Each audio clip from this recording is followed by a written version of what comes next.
कल हमने स्टार्ट किया था सीबीएसई बोर्ड का क्लास 12th का चैप्टर सोल्यूशन।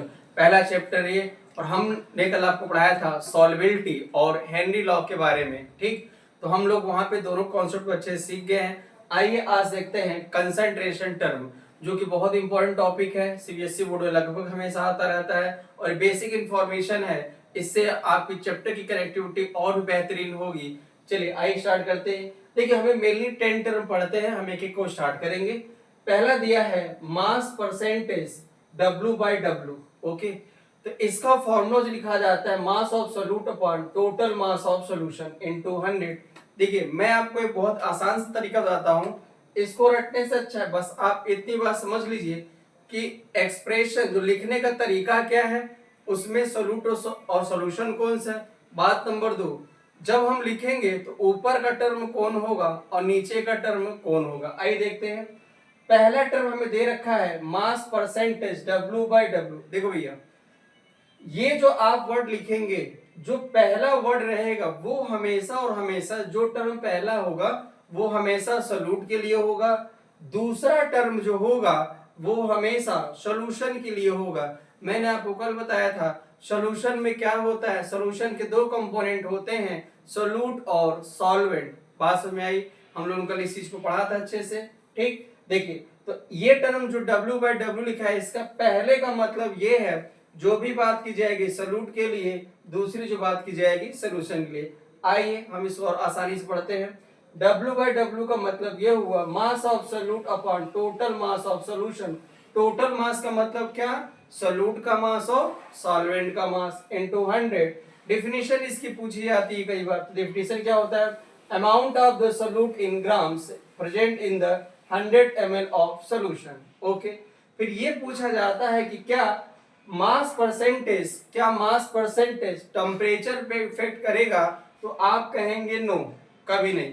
देखिए, इसका भी सीधा कॉन्सेप्ट मैं बताता हूं। जिस भी टर्म में, जिस भी कंसंट्रेशन के टर्म में वॉल्यूम आएगा, जिस भी कंसंट्रेशन टर्म में वॉल्यूम आएगा, सिर्फ वहीं पे टेम्परेचर इफेक्ट करेगा कंसंट्रेशन को। एक बार फिर समझिएगा, जहां भी वॉल्यूम का टर्म आएगा वही टेम्परेचर चेंज कर पाएगा उस कंसंट्रेशन के टर्म को।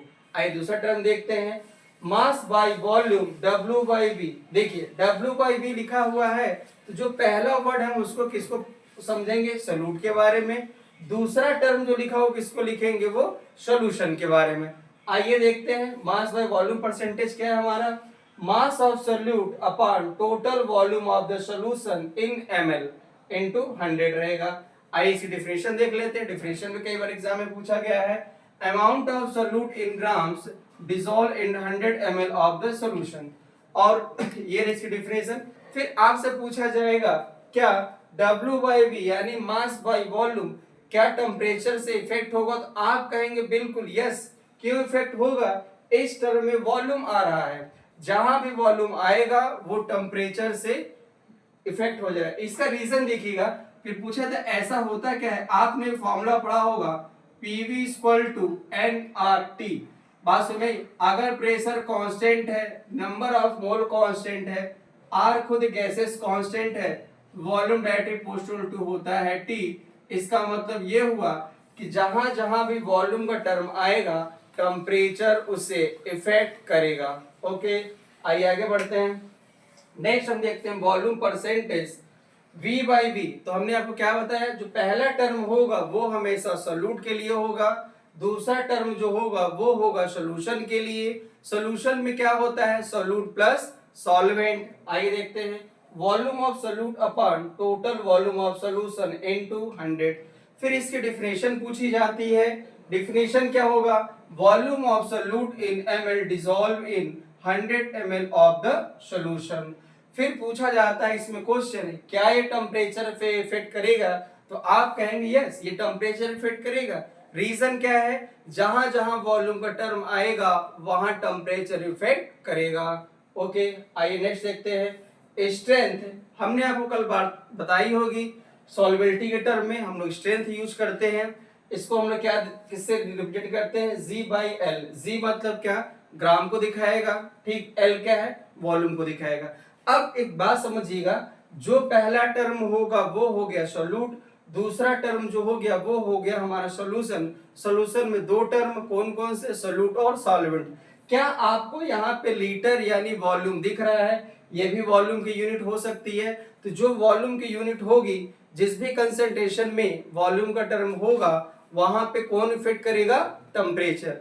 आइए देखते हैं स्ट्रेंथ क्या होता है। Mass of solute in gram upon volume of the solution in gram या डी मीटर क्यूब में। ओके, आइए इसकी डिफिनेशन देखते हैं।